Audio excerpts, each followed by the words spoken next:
गरीब जेठानी को मिली शहरी अमीर देवरानी। विवेक कड़ी धूप में फसल की कटाई कर रहा है। आज गर्मी बहुत ज्यादा है। थोड़ी बारिश हो जाती तो किसान और फसल दोनों को राहत मिल जाती। दूसरी तरफ पल्लवी फैक्ट्री में मशीन पर कपड़े सिल रही है। बाप रे, दोपहर के 2 बज गए। मुझे तो विवेक जी को टिफिन भी देकर आना था खेत में। अब पल्लवी फैक्ट्री से टिफिन लेकर कड़ी धूप में खेत जाती है। अरे तुम क्यों आई इतनी कड़ी धूप में टिफिन लेकर? मैं शाम को खा लेता घर आकर। अरे इसमें परेशान होने वाली क्या बात है। चलिए फटाफट खाना खाइए, आपने सुबह भी कुछ नहीं खाया है। अब दोनों पति पत्नी हैंडपंप में हाथ धोकर खेत में बैठकर टिफिन करते हैं। अब पल्लवी खाना खाकर अपने फैक्ट्री लौट जाती है और फिर शाम को घर आती है, जहां पल्लवी का देवर अपने साथ पिंटू और मानवी को पढ़ा रहा होता है। अरे वाह, भतीजा और भतीजी चाचा के साथ पढ़ रहे हैं। मम्मी पापा जी, इन्होंने आपको परेशान तो नहीं किया? नहीं बहू, इन्होंने हमें बिल्कुल भी परेशान नहीं किया। अरे ऐसे कैसे परेशान करेंगे ये लोग किसी को? आखिर ये लोग अपने चाचा की कस्टडी में हैं। हाँ हाँ जानती हूँ। वैसे तुम्हारी कॉलेज की पढ़ाई कैसी चल रही है? सब ठीक चल रहा है भाभी। बस इस बार एग्ज़ाम देकर शहर जाना है, वहाँ पर जाकर एक डिग्री लेनी है। पर समझ नहीं आ रहा है कि शहर जाने के लिए पैसे कहाँ से आएंगे। तुम चिंता मत करो, तुम्हारी भाभी है ना। अब पल्लवी चूल्हे पर अपने परिवार वालों के लिए खाना बनाती है। इतने में विवेक भी आ जाता है और फिर सभी एक साथ चटाई पर बैठकर खाना खाते हैं। भाभी, खाना तो आपने बहुत स्वादिष्ट बनाया है।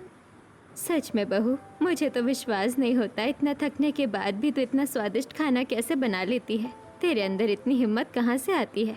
माँ जी, मुझे ये हिम्मत आप लोगों के प्यार से मिलती है। जब तक आप लोग मुझे प्यार कर रहे हैं तब तक मेरे अंदर की ये शक्ति कभी खत्म नहीं होगी। अब सभी लोग खाना खाकर अपने अपने कमरे में आराम करने के लिए चले जाते हैं। वहीं विवेक अपने हाथों में मलहम लेकर पल्लवी के पास आता है। पल्लवी, लाओ, मैं तुम्हारे पैरों में मलहम लगा देता हूँ।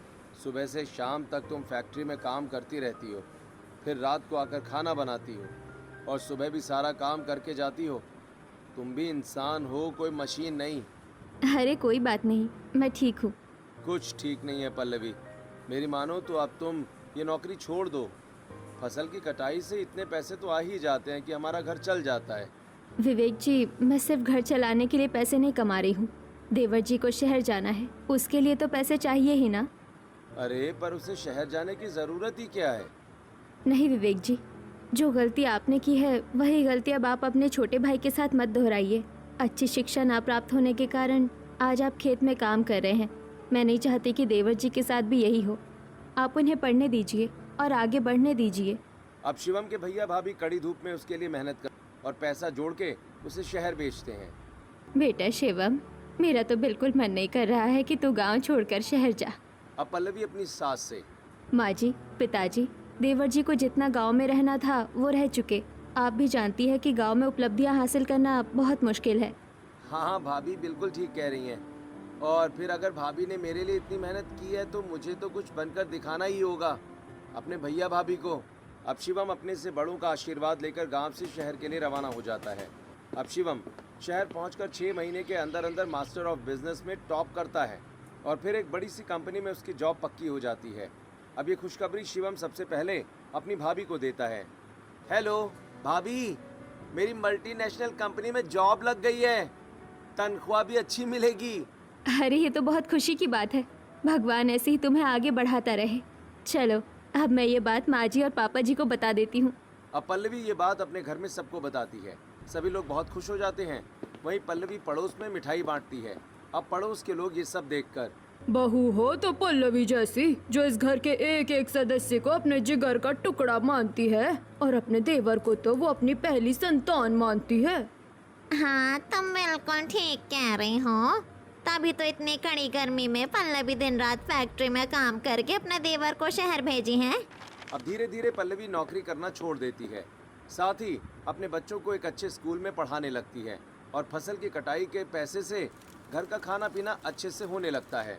पल्लवी, तुम ठीक कह रही थी, अगर शिवम शहर जाएगा तो हमारे हालात ठीक हो जाएंगे।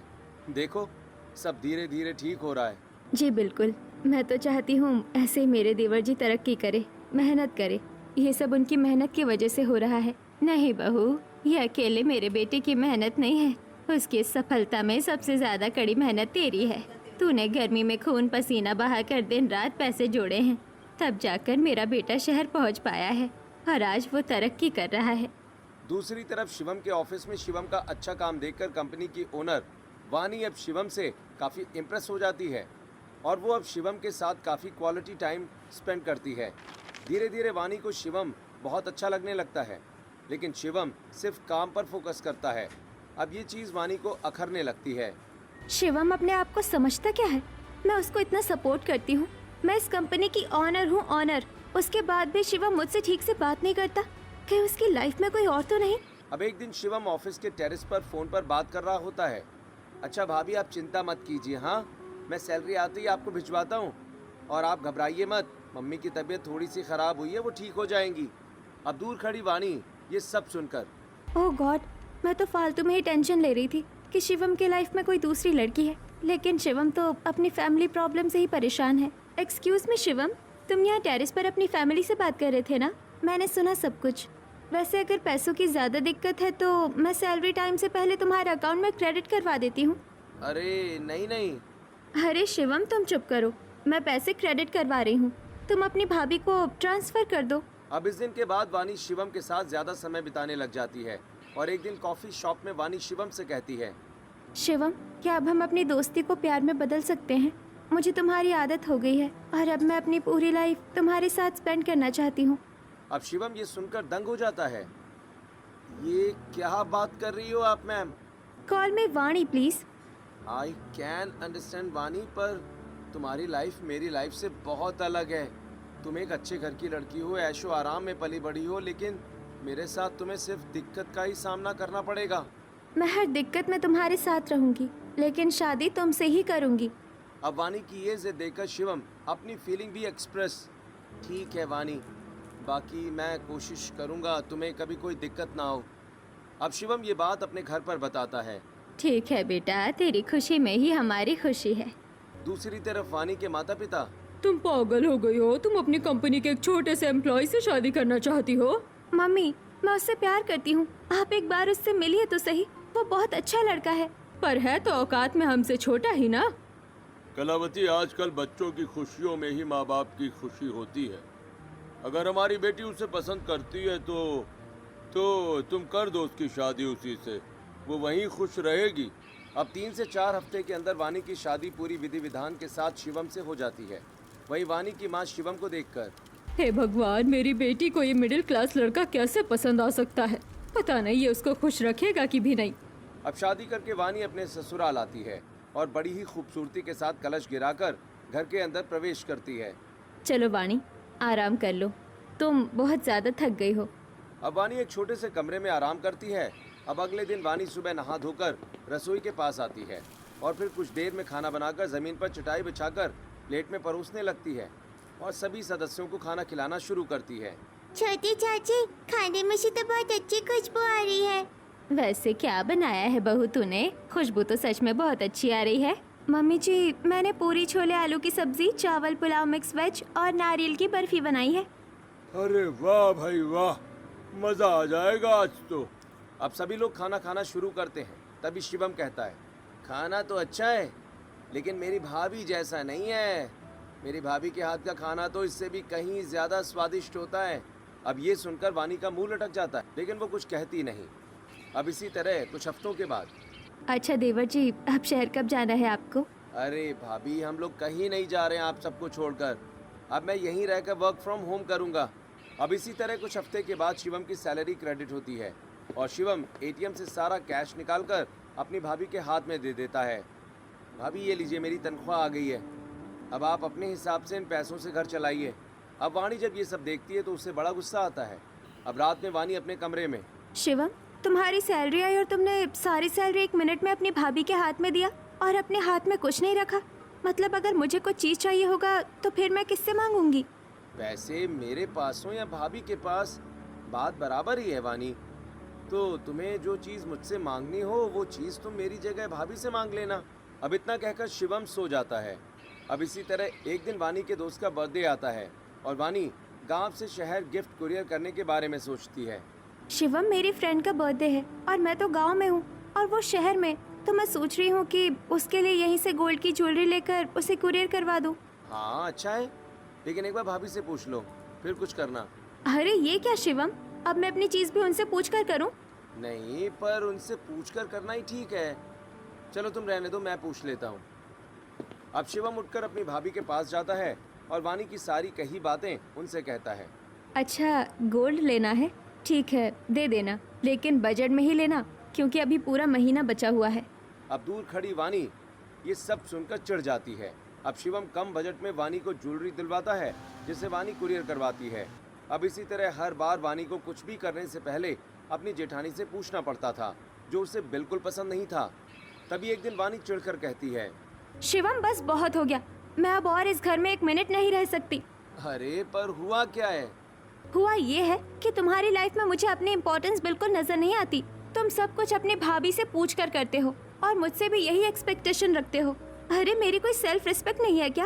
और तुम्हारी सैलरी भी आती है तो तुम वो मुझे देने की बजाय अपनी भाभी को देते हो। वानी सच कहूँ, तुम्हारे कहने के तरीके से ऐसा लग रहा है जैसे मैं अपनी भाभी का गुलाम हूँ, लेकिन सच्चाई तो ये है कि मैं अपनी भाभी की पहली संतान हूँ। उन्होंने मेरे लिए बहुत कुछ किया यार। उन्होंने दिन रात कड़कती गर्मी में नौकरी की है, खून पसीना बहाया है ताकि मैं शहर जाकर अच्छी नौकरी पा सकूं। और आज तुम कहती हो कि मैं उनसे कुछ भी ना पूछूं और ना उन्हें अपनी तनख्वाह दूं। अब वानी को ये सुनकर काफ़ी शर्मिंदगी महसूस होती है। सॉरी शिवम, मैंने बिना कुछ जाने इतना सब कुछ बोल दिया तुम्हारी भाभी के लिए। आई एम रियली सॉरी, मुझे इतना ओवर थिंक नहीं करना चाहिए था। अब इस दिन के बाद से वानी अपनी जेठानी को समझने लगती है और उसके साथ बड़े प्यार से रहती है। अब एक दिन पल्लवी कमरे में चक्कर काट रही होती है। क्या हुआ जेठानी जी, आप परेशान लग रही हैं? देवरानी जी, देवर जी ने जो महीने भर का खर्चा दिया था उन पैसों से मम्मी जी की दवाइयाँ आ गई, घर का सामान और कुछ पैसे खेत में लग गए। और तुम्हारे जेठ ने जो भी फसल की कटाई की है उसके पैसे भी उन्हें मिले नहीं। और अब इस महीने बच्चों का एडमिशन है जिसकी फीस 2 गुना बढ़ गई। समझ नहीं आ रहा है कि क्या करूं। देवर जी से भी अब दोबारा पैसे नहीं मांग सकती। अच्छा तो ये बात है, कोई बात नहीं, आप चिंता मत कीजिए, मैं अपने पापा से बात करती हूँ। अब फौरन वानी अपने पिता से पैसे की बात करती है और उसके पिता तुरंत ही वानी के फ़ोन में पैसे ट्रांसफ़र करते हैं, जिन पैसों को लेकर वानी अपनी जेठानी के साथ बच्चों के स्कूल जाती है और उनका एडमिशन करवाती है। शुक्रिया देवरानी जी। अब इसी तरह वानी देखती है कि घर के सदस्य गर्मी से परेशान हो रहे हैं। जेठानी जी, मैं क्या सोच रही हूँ कि गर्मी बहुत ज़्यादा बढ़ रही है, तो क्यों ना हम सभी के कमरों में एक एक एसी लगवा दे। देवरानी जी, इन सब चीज़ों में बहुत पैसे खर्च हो जाएंगे। पैसे की चिंता मत कीजिए जेठानी जी, शिवम जीन्स कंपनी में काम करता है, मेरे पिता उस कंपनी के ऑनर हैं। और अब जब आपने शिवम के लिए इतना किया है तो हमारा भी फर्ज बनता है कि हम आपके लिए कुछ करें। अब वानी फ़ोन से 2 से 3 एक्सपेंसिव एसी ऑर्डर करती है और फिर कुछ ही घंटे में सभी मजदूर मिलकर पल्लवी, वानी और गरिमा के कमरे में एसी लगा देते हैं। अब ये सब देखकर विवेक, अरे ये एसी क्यों लगवाया है, इतना पैसा क्यों खर्च किया, बिल भी बहुत आएगा। भैया आप उसकी चिंता मत कीजिए, मैं और वानी सब संभाल लेंगे। अब इसी तरह वानी अपनी जेठानी और सास को शॉपिंग भी करवाती है और फिर अब धीरे धीरे वानी अपने ससुराल वालों को उस घर से निकालने का फैसला लेती है। जेठानी जी, मम्मी जी, मैंने ना अपने पापा से बात की है एक दूसरी प्रॉपर्टी के लिए। वो घर काफ़ी अच्छा है और इस घर से बड़ा है। अब जेठानी जी की फैमिली के साथ साथ मेरी भी फैमिली बढ़ेगी, तो मुझे नहीं लगता कि हम सब एक साथ इस छोटे से घर में एडजस्ट हो पाएंगे। पर देवरानी जी, आपने वैसे ही हमारे लिए बहुत कुछ किया है, अब इतने पैसे मत खर्च कीजिए, हम इसी घर में ठीक हैं और कुछ दिनों में देवर जी और मेरे पति मिलकर एक अच्छा घर खरीद ही लेंगे। शिवम, अपनी भाभी को समझाओ ना, आखिर उन्होंने तुम्हारे लिए इतना किया है तो हमारा भी तो फर्ज है ना उन्हें अच्छी जिंदगी देने का। हाँ भाभी, वानी बिल्कुल ठीक कह रही है और आप पैसों की चिंता मत करो, मैं और वानी मिलकर सब संभाल लेंगे। अब पल्लवी मान जाती है, जिसके बाद वानी 2 मंजिला मकान गांव में ही खरीदती है। अब आसपास के लोग ये सारी चीजें देखकर, बाप रे, जैसे गरिमा की बड़ी बहू पल्लवी परिवार को साथ लेकर चलने वाली थी वैसे ही छोटी बहू भी है। देखो उसके आते ही इन लोगों की तो दिन दुनिया ही बदल गई। हाँ बिल्कुल ठीक कह रही हो तुम, ये दोनों देवरानी जेठानी तो बहुत अच्छी हैं। वही वानी अब ये सारी बातें अपनी माँ को बताती है। माँ, अब तो हमारा घर बहुत अच्छा हो गया है और अब मैं बहुत खुश हूँ। आपको पता है मेरी जो जेठानी है ना वो भी बहुत अच्छी है। शिवम और मैं उन्हीं से सारी चीज़ पूछ कर करते हैं। दूसरी तरफ वानी की माँ कलावती ये सारी चीजें सुनकर अंदर ही अंदर जल भुनकर राख हो रही होती है। हे भगवान, कहीं ये लोग मेरी अमीर बेटी का पैसा छीन कर तो नहीं खा रहे हैं। हेलो हेलो मम्मी, कहाँ खो गई आप? शिवम, मीटिंग इम्पोर्टेंट है, मैं सारे डिस्कशन अभी नहीं कर सकती। फिलहाल के लिए तुम चलो मेरे साथ। अब जल्दबाजी में शिवम गांव से शहर आ जाता है। वहाँ उसे पता चलता है कि ऑफिस में कोई मीटिंग नहीं है। वानी, यहाँ तो कोई मीटिंग ही नहीं थी, फिर तुम मुझे यहाँ क्यों लाई? अरे वो पापा ने पोस्टपोन कर दी मीटिंग। अब शहर में वानी फ्लैट लेकर अपने पति के साथ अकेले रहने लगती है। अब पल्लवी जब भी अपने देवर को फ़ोन करती है, वानी फ़ोन काट कर कॉल हिस्ट्री डिलीट कर देती है। तभी एक दिन खाने की टेबल पर शिवम, वानी भाभी का फ़ोन नहीं आया जब से हम शहर आए हैं। हाँ, आजकल ऐसे ही दूर जाते ही लोग रिश्ते भूल जाते हैं। तुम्हें बस भाभी भाभी करते रहते हो। अब ये सुनकर शिवम चुप हो जाता है। अब इसी तरह 1 महीना गुजरता है और शिवम की सैलरी आती है। वानी, सैलरी आ गई है, रुको भाभी को क्रेडिट कर देता हूँ सारे पैसे, हमें ज़रूरत होगी तो हम मांग लेंगे। अब वानी शिवम का फ़ोन छीन कर, बस करो शिवम, सारे पैसे तुम उन्हें ही दे दोगे क्या? तुम्हारे बड़े भैया भी तो खेती बाड़ी करते हैं, क्या वो कुछ खर्चा नहीं उठा सकते हैं घर का? और तुम अपने लिए भी तो सेविंग करो, कल को हमारे बच्चे होंगे तो क्या हमें जरूरत नहीं होगी पैसों की? अरे यार कैसी बातें कर रही हो तुम। अच्छा ठीक है, 50% रख लेता हूँ, 50% उन्हें दे देता हूँ, ओके? ठीक है, दे दो। अब कमरे में जाकर वानी ये सारी बातें अपनी माँ से कहती है फ़ोन पर। अच्छा हुआ तू अलग हो गई, और सही किया तूने उसे पैसे देने से मना कर दिया। अब धीरे धीरे कोशिश कर कि वो 1 भी रुपया ना दे तेरी जेठानी को। बहुत मजे मार लिए उसने तेरे पैसों से। अब इसी तरह वानी हर महीने पैसे भेजने में किचकिच करती है, जिसकी वजह से शिवम पूरी तरह से पैसे अपने घर वालों को नहीं भेज पाता और इस कारण उसके घर की स्थिति दिन पर दिन बिगड़ती जाती है। पल्लवी, बच्चों के स्कूल की फीस 3 गुना बढ़ गई है। फसल की खेती गर्मी से खराब हो रही है। माँ पापा भी बीमार पड़े हैं, छोटा भाई भी शहर गया है और तब से ठीक से पैसे भी नहीं भेज रहा है। बेटा मेरी बात मानो तो घर की ये कुछ कीमती चीजें बेच दो, इन सब की हमें कोई जरूरत नहीं है। अब पैसों के अभाव के कारण पल्लवी घर से सभी फर्नीचर, इलेक्ट्रॉनिक सामान बेच देती है। दूसरी तरफ वानी पैसे भेजने के नाम से, बस करो शिवम, अब तुम नहीं भेजोगे उन्हें पैसे। तुम्हें जितना करना था तुमने कर लिया। अब तुम पैसे मेरे और मेरे बच्चों के लिए सेव करोगे, नहीं तो मैं सुसाइड कर लूंगी। अब वानी की ये धमकी सुनकर शिवम बहुत ज़्यादा डर जाता है और वो पैसे भेजना बंद कर देता है। वहीं विवेक की हालत गांव में इतनी ज़्यादा ख़राब हो जाती है कि उसे अपना आलीशान मकान बेचना पड़ता है।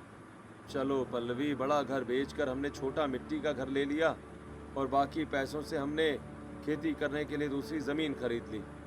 अब उस ज़मीन पर हम दोनों मिलकर खेती करेंगे ताकि 2 पैसे ज़्यादा कमा पाएं। दूसरी तरफ शिवम अपने कमरे में बैठकर, कुछ नहीं बेटी, मैं सोच रही हूँ कि मैं जरा तुमसे मिलने आ जाऊँ। बहुत दिन हो गए तुझे देखा नहीं। हाँ मम्मी, आइए ना, ये तो बहुत अच्छी बात है। अब 1 से 2 दिन के बाद कलावती वानी से मिलने उसके ससुराल आती है। अब कलावती देखती है कि घर काफ़ी बड़ा है और घर में काफ़ी फैसिलिटीज़ उपलब्ध हैं। हे भगवान, जिस बात का डर था वही हो रहा है यहाँ तो। ये लोग तो 1 नंबर के फकीर चंद थे। पक्का ये घर मेरी बेटी के पैसों का ही है। अब पल्लवी बड़े ही प्यार से आकर अपनी देवरानी की माँ के पैर छूती है। अरे आप अभी तक खड़ी हैं, आइए बैठिए ना। वानी, तुम भी बैठो, मैं चाय नाश्ता लेकर आती हूँ। और समधन जी, कैसी हैं आप? बड़े दिनों बाद हमारे घर आई, शहर में सब ठीक है? हाँ जी, बिल्कुल सब ठीक है। आप बताइए, आप लोग ठीक है? वैसे घर के हालात देखकर तो लग रहा है कि अब आप लोग पहले से कुछ ज्यादा ही ठीक है। अब इतने में पल्लवी चाय नाश्ता लेकर आती है। अब कलावती चाय पीती है। बेटा वानी, मुझे थोड़ा आराम करना था। हाँ मम्मी, बिल्कुल, चलो मेरे कमरे में लेकर चलती हूँ। अब कलावती जैसे ही उठती है तभी शिवम अपनी भाभी से, भाभी मुझे कुछ पैसे चाहिए थे, ज़रा दे दीजिए ना। हाँ देवर जी, अभी देती हूँ। अब ये सुनकर कलावती और जल जाती है। अब गुस्से से कलावती कमरे में जाती है। मम्मी आप आराम करो, मैं जा रही हूँ जेठानी जी के पास। चुपचाप से यहाँ मेरे पास बैठ। कुछ ज्यादा ही अपनी जेठानी का गान गा रही है, उस जेठानी का जो तुझे लूट लूट कर खा रही है। ये क्या कह रहे हो मम्मी आप मेरी जेठानी के बारे में? वो ऐसी बिल्कुल नहीं है। तेरी आँखों में पट्टी बांध दी है उसने। अरे जितना शहद वो टपका रही है ना अंदर से, उतनी ही नीम है। तुझे समझ नहीं आ रहा है कि ये गरीब फकीर चंद लोग तेरे आते ही अपना 2 मंजिला घर कैसे खड़ा करके बैठ गए?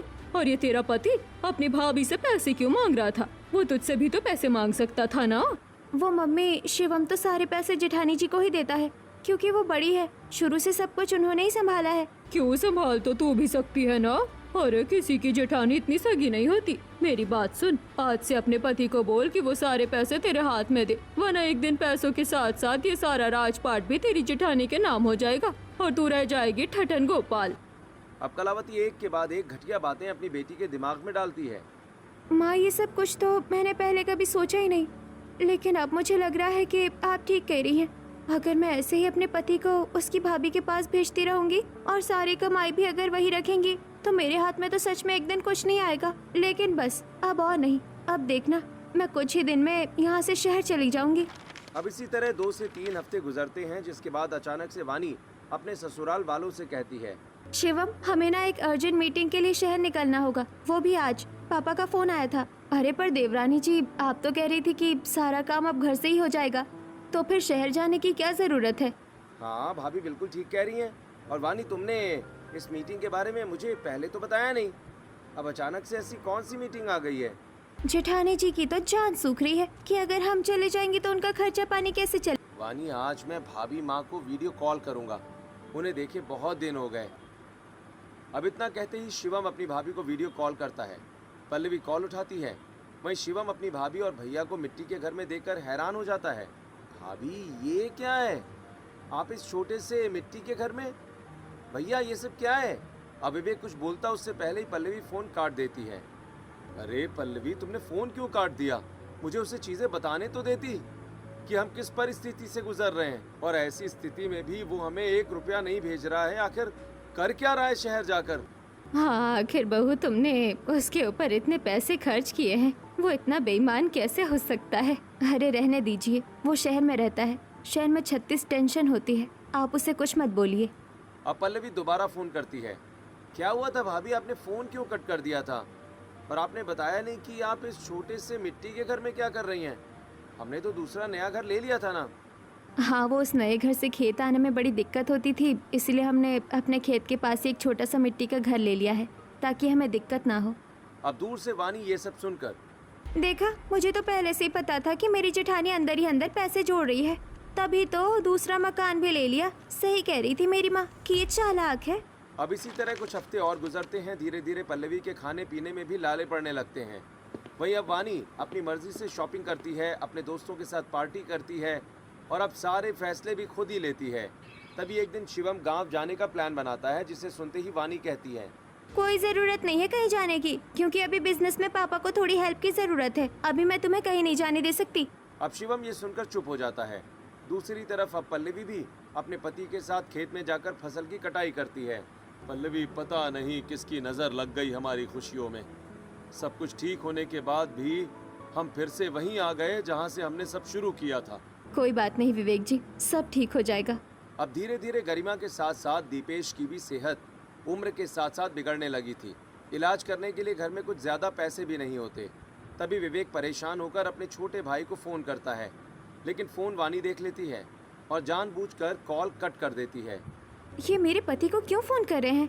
पक्का फिर से ये लोग मेरे पति से पैसे मांगने वाले होंगे। चलो, मैं तो कॉल उठाऊंगी नहीं और कॉल हिस्ट्री भी डिलीट कर दूंगी ताकि शिवम को भी कुछ पता ना चले। दूसरी तरफ विवेक परेशान होकर, क्या हुआ, देवर जी ने फोन नहीं उठाया क्या? क्यों उठाएगा? शहर जाकर बड़ा आदमी जो बन गया है, अब अपने भैया का फ़ोन थोड़ी ना उठाएगा। देख लो, तुम ही कह रही थी ना, इसे शहर में पढ़ाऊंगी, खून पसीना बहाकर तुमने उसे शहर भेजा और आज ये तुम्हें ही भूल गया। अरे रहने दीजिए, कोई बात नहीं, मेरे कुछ गहने हैं, हम उन्हें गिरवी रख देते हैं। अब पल्लवी अपने पति के साथ जाके अपने सोने के गहने को गिरवी रखकर पैसे उठाती है और अपनी सास ससुर का इलाज करवाती। दूसरी तरफ वानी, शिवम, तुम तो हमेशा अपने भैया भाभी के यहाँ जाने की जिद करते रहते हो। चलो, आज मेरी मम्मी के यहाँ चलो, बहुत दिन हो गए उनसे मिली नहीं हूँ। ठीक है, चलते हैं।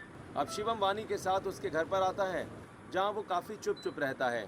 क्या हुआ दामाद जी, जब से आए हैं काफी चुप चुप है, कुछ बोल नहीं रहे?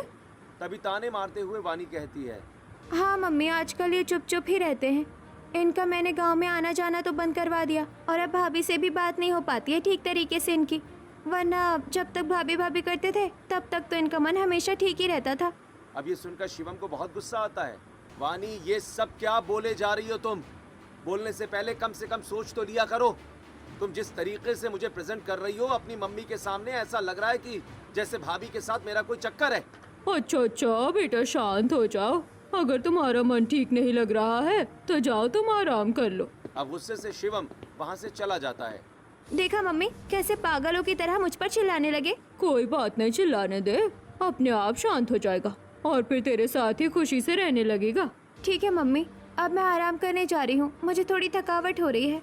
अब कलावती भी उठकर अपने कमरे में चली जाती है। वहीं कुछ ही देर में वानी अपने कमरे से निकलकर पानी लेने रसोई की तरफ जाती है कि तभी उसे अपनी माँ के कमरे से कुछ सुनाई देता है और वो वहीं रुक जाती है।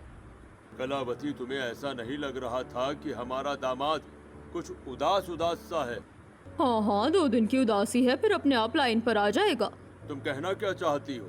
कुछ नहीं जी, दरअसल बात यह है कि जब शुरू में मैं अपनी बेटी के ससुराल गई थी तो उनका घर झुग्गी झोपड़ी जैसा था, लेकिन जब शादी के बाद गई तो देखा घर काफी आलीशान घर में बदला हुआ है और घर में सारी फैसिलिटी भी उपलब्ध थी। तब मुझे एहसास हुआ कि लोग मेरी बेटी के पैसे छीन छीन कर खा रहे हैं और तब मैंने अपनी बेटी को समझाया कि वो अपने पति को अपने परिवार से अलग कर दे और उसने ऐसा ही किया। तब से दामाद जी का मुंह बना हुआ है। तुम पागल हो गई हो क्या कलावती? अपनी बेटी का घर उजाड़ कर तुम खुश हो रही हो? अरे सोचो, अगर तुम्हारे दामाद ने यही चीज तुम्हारी बेटी के साथ किया होता तो तुम पर क्या बीतती। जब हमारी बेटी हमारे घर नहीं आ पाती, हमसे बात नहीं कर पाती, तो तुम्हें कैसा लगता? अब दरवाजे पर खड़ी वानी की आंखें ये सब सुनकर नम हो जाती हैं। अच्छा, तो मम्मी आपने मुझसे झूठ बोला और आपकी बातों में आकर मैंने अपनी मासूम जेठानी को इतनी तकलीफ दी। नहीं बेटी, तू जो कर रही है बिल्कुल ठीक है। चुप कीजिए माँ, आपने तो मुझे और मेरे ससुराल वालों को बर्बाद कर दिया। मैं जा रही हूँ यहाँ से। अब वानी कमरे में आती है। उसकी आंखें नम और सूजी हुई होती हैं। शिवम, मुझे मेरी जेठानी के पास जाना है, तुम कल ही गांव की टिकट करवाओ। अच्छा, अचानक से तुम्हें मेरी भाभी अच्छी कैसे लगने लग गई अब? और तुम्हें गांव जाना है? मुझे तो विश्वास ही नहीं हो रहा। शिवम, बहस करने का टाइम नहीं है, मुझे गांव जाना है, तुम टिकट बुक करो। अब अगले ही दिन शिवम अपनी पत्नी को लेकर अपने गांव जाता है, जहां गांव में शिवम के भैया भाभी, उसके माता पिता एक छोटे से मिट्टी के घर में बैठे होते हैं और कर्जदार घर में घुसकर पैसों के लिए तकादा कर रहे होते हैं। अरे तुम लोग हमारे पैसे कब दोगे? हाँ, तुम जैसे गरीबों की तो हमें मदद ही नहीं करनी चाहिए। सच में मेरे भी 80,000 रुपए ले रखे हैं इसने, लेकिन अब तक 1 रुपया भी नहीं लौटाया। लेकिन अगर अब यही हाल रहा तो तुम सबको अब मिट्टी के घर से भी हाथ धोना पड़ जाएगा। अरे कौन है आप लोग? ऐसे कैसे बात कर रहे हैं मेरी जेठानी और जेठ जी से? कितने पैसे चाहिए आपको? शिवम, अभी इनके पैसे इनके मुंह पर फेंक के मारो। कोई जरूरत नहीं है, अपना कर्जा हम खुद चुका लेंगे। अब शिवम अपने भाई की एक नहीं सुनता और फटाफट सारी पेमेंट करता है, जिसके बाद सारे कर्जदार वहां से चले जाते हैं। लेकिन विवेक, गरिमा और दीपेश का गुस्सा शांत नहीं होता। अब ये लोग क्या लेने आए हैं यहाँ पर? हाँ, शहर जाके आधी जिंदगी तो बर्बाद कर ही दी थी हमारी, और अब पूरी जिंदगी बर्बाद करने यहाँ आ गए हैं। सही कहा। और इतने सालों बाद ये यहाँ आए क्यों हैं? शहर जाकर तो भूल ही गए थे ना हमें। तभी ना तो हमारा कोई फोन उठा रहे थे, ना ही हमारी किसी बात का जवाब दे रहे थे, जैसे हम लोग तो मर ही गए हों। तभी वानी हाथ जोड़कर माफी मांगते हुए कहती है, शांत हो जाइए जेठ जी, इसमें शिवम की कोई गलती नहीं है। ये सब कुछ मेरी वजह से हुआ है। मैंने ही शिवम को कभी नहीं बताया कि आप लोग उन्हें फोन कर रहे हैं, और मैंने ही उन्हें यहाँ पैसे भेजने के लिए मना किया। और ये सब कुछ मैंने इसलिए किया क्योंकि मेरी माँ ने मेरे दिमाग में ये बात डाल दी थी कि मेरी जेठानी मेरा पैसा लूट कर खा रही है। अब ये सुनकर शिवम को बहुत गुस्सा आता है। अच्छा, तो ये कारण था जिस वजह से तुम मुझे ना तो मेरी भाभी से मिलने दे रही थी और ना ही तुम मुझे यहाँ पैसे भेजने दे रही थी। अरे तो अपनी माँ की बात जब मान ही ली थी तो अब यहाँ क्या करने आई हो? अरे तेरी माँ की हिम्मत कैसे हुई मेरी गाय जैसी बहू पर लालचन लगाने की? अरे मेरी इस बहू ने ही तुम्हारे पति को मेहनत कर कर पढ़ाया लिखाया है, तब जाकर वो आज इतने पैसे कमा रहा है। माँ जी, पर इसमें देवरानी जी की क्या गलती है? गलती तो उनकी माँ की है, जिन्होंने इनके दिमाग में ये फिजूल की बातें डाली है। ये तो बच्ची है, इनकी उम्र ही क्या है अभी। जेठानी जी, आप बिल्कुल ठीक कह रही है। मैं सच में उस वक्त कुछ समझ नहीं पाई थी, और अब तो मुझे शर्मिंदगी महसूस होती है कि मेरी माँ की सोच कितनी छोटी थी, और फिर उसी छोटी सोच की वजह से मैंने आप लोगों को इतनी तकलीफ पहुँचाई। लेकिन अब आप सभी मुझे माफ़ कर दीजिए। मैं आप लोगों से हाथ जोड़कर माफ़ी मांगती हूँ। अब वानी को उसकी गलती का एहसास होता देख घर के सभी सदस्य वानी को माफ़ कर देते हैं, जिसके बाद शिवम और वानी मिलकर फिर से अपना एक दूसरा घर लेते हैं। और इस बार वानी गांव में ही अपना बिजनेस खोल लेती है जिससे वानी के पति के साथ साथ उसके जेठ भी बिजनेस को संभालने लगते हैं और पूरा परिवार एक साथ रहकर खुशहाल जिंदगी बिताने लगता है। गर्मी में